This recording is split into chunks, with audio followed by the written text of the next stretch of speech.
Well, I know what's going to happen because I've been there before. A lot of people go to get the free booze.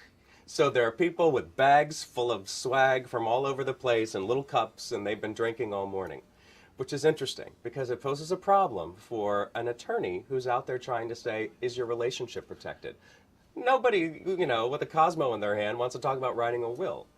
But it's very, very interesting because inevitably I will be out in front, I will be talking to people as they walk by.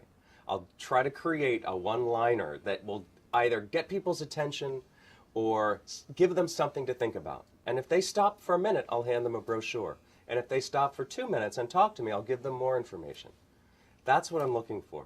I approach this from two different points of view. If I get clients from this event, which I know I will, that's wonderful.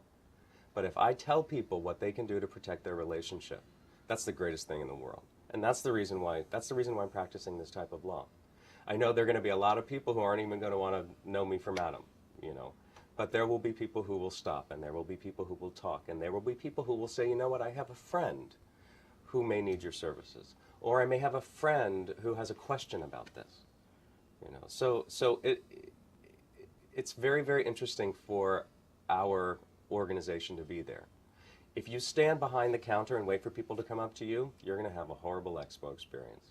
But if you're out in the middle of it, if you're talking to people, if you're entertaining, if you can somehow get them to hear one or two words that you're saying, then you're successful. And if they call you a week later, a month later, one of my biggest clients called me a year after meeting him at the expo because he had kept my card.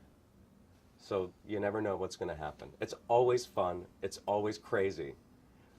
And I have a feeling I'll be doing it for a very long time. Businesses realize what a powerful market the gay and lesbian market is. They realize, you know, there's a certain truth to the fact that a much smaller percentage of our families don't have children than non-gay families, whether that's due to the lack of protections in marriage, whether that's due to the lack of understanding in society. The side effect of that is that we do have more disposable income. We have more, you know, more resources to put towards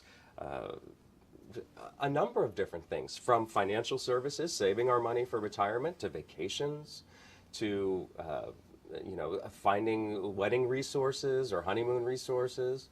So I think that the organizations that are there realize that, like I said before, not only is the gay dollar strong, but the gay dollar is loyal.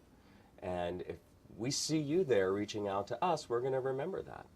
You know, I think, and I hope, that this sort of becomes obsolete and unnecessary in a certain period of time, that gay and lesbian people become such an not only accepted, but just ordinary part of society, that people realize, you know, hey, yeah, okay, my friends are gay, my family member is gay, my neighbor is gay. It doesn't necessarily need to happen anymore.